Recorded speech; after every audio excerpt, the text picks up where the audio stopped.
గా కనిపించే extraordinary నీదేం mind game రా నాయన.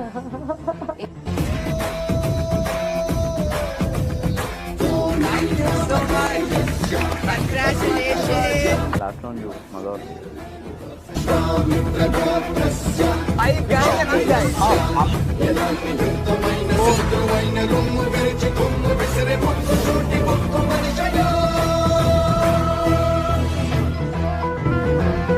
ఒక పేరు చెప్పమన్నారు.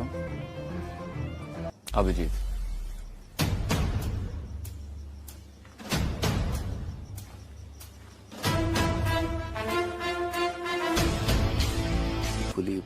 పులిలా ఉండాలిరా, అది ఉండాలిరా, ఇది గాడంటే పులిలా ఉండాలిరా అన్నట్టు. పులి వెళ్ళి ఫెరోషియస్ ఉంటుంది, డైరెక్ట్ ఇట్లా అటాకింగ్ ఉంటుంది, పంజా కొడుతుంది. అట్లా వెయిటింగ్ గేమ్ అసలు